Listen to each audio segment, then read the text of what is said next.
Moving the needle in any area of our life requires that we be willing to move from unconscious incompetence to unconscious competence.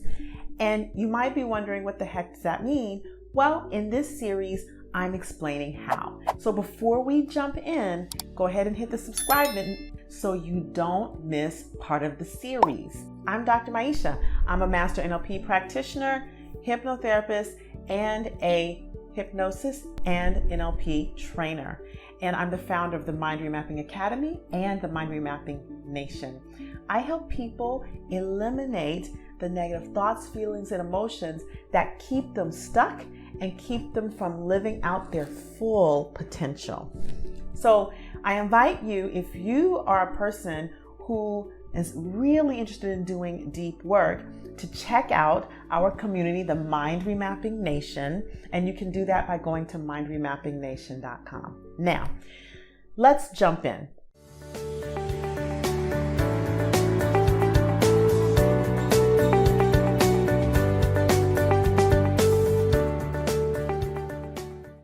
In the past couple of videos, we've been talking about moving through stages of learning. And in the first video, I gave you an overview. But in the last video, we started by talking about unconscious incompetence. That is being unskilled, but not really knowing that there's a gap in learning or the deficit in learning, and sometimes even feeling like there's no use for it. Well, today, we're going to talk about conscious incompetence. So if we refer back to the first video, I talked about the baby who had no concept of walking. And this baby might have discovered its feet, discovered its legs, but what is the baby doing with them? Putting them in its mouth, right? Eating his feet, which is so cute, right? But it's not the purpose of the legs. And then at some point, they discover that these legs can bear weight, but they haven't developed the capacity yet to use them. This is conscious incompetence. Now, I want to remind you, as I did the last video, when I say the word incompetence, I want to distinguish. It just means lack of skill in an area. It has nothing to do with intelligence. It has nothing to do with bad or wrong or good. It has nothing to do with anything except for there's a gap in a skill set or a gap in a learning. And so when I use that word, I want you to think about it as just a gap where that gap can be filled. And this is what we're talking about, how we fill that gap going through these stages of learning. Okay?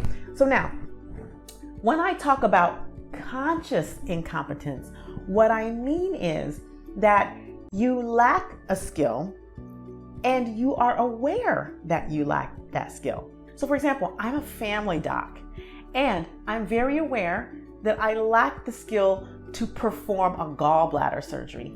I am not a surgeon. Now, if I were to go back through a residency, go back through training and learn that, I could develop competency in that. But at this point, I'm definitely not doing that. But I'm conscious that I'm incompetent in that area, even though obviously I have enough intelligence to complete medical school and have a successful career in several successful businesses, right? So again, competence does not equal intelligence. Now, so when you are consciously incompetent, you're aware that you don't have the skill needed to take an area to the next level of your life, okay?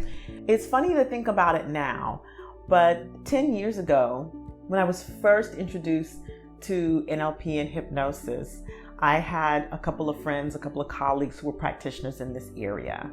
And I had no concept of the value that it would have in my practice when I was still practicing holistic or integrative medicine. And so that was a state of unconscious incompetence. And when I did start to realize the value, I woke up to that I had no idea what these things even meant, the full breadth of what hypnosis could bring and NLP could bring.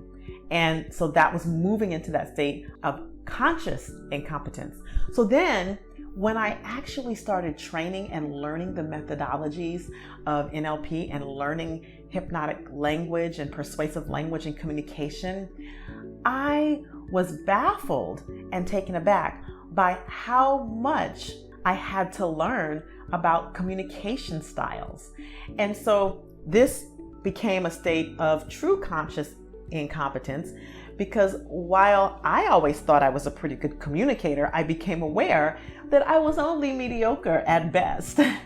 And nothing wrong with that, but it gave me a huge opportunity to learn and grow how I communicated with my clients, to deepen my results in my practice, to deepen my results with clients as I transitioned into coaching and entrepreneurship and in burnout. It gave me an immense opportunity to learn, to close the gap and be even more profound and persuasive and intriguing and inspiring and motivating in my speaking when I spoke on stage at events as well. So I began to see the possibility of what it would be like to be consciously competent in that area, which is our next topic.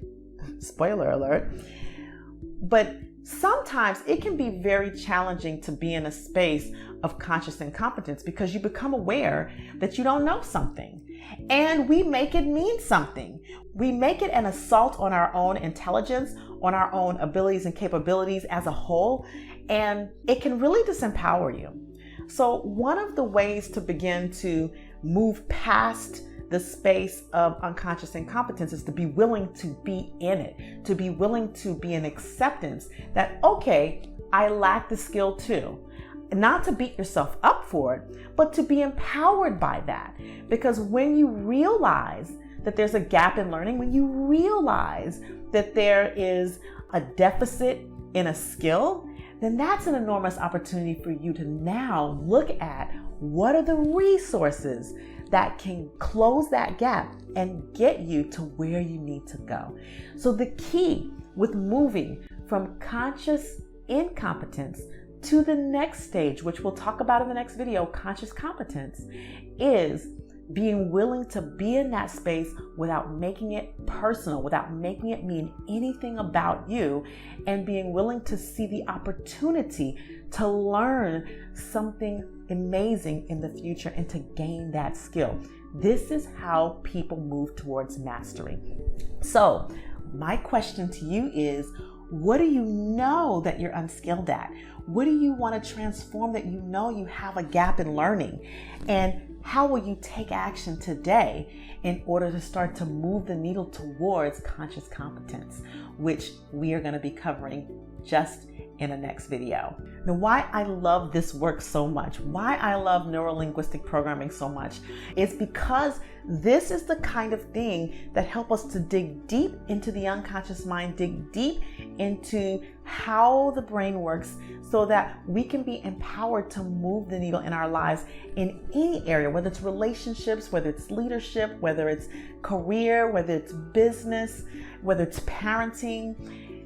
Learning the processes and methodology of how the mind works, of how the brain works, which is what we do in NLP, helps you to really get at the source of what could be in the way of you performing at your highest level and being your best self. So if you're curious and these videos have sparked your curiosity and you're wondering what's next, well, you might consider learning NLP. And if you want to learn more about that, you can go to remapmymind.com. And there you can learn all about the benefits of NLP, of hypnosis, of create your future techniques. And you can even learn how to get in our upcoming training in the coming months. So go to remapmymind.com and take a look.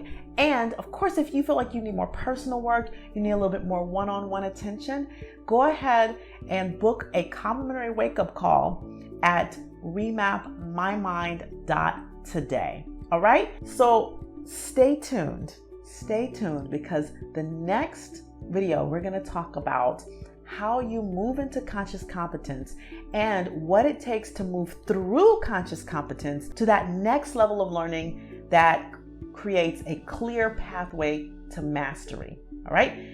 I hope you all have a wonderful rest of the day. Stay safe out there, and I look forward to seeing you on the next video. Namaste.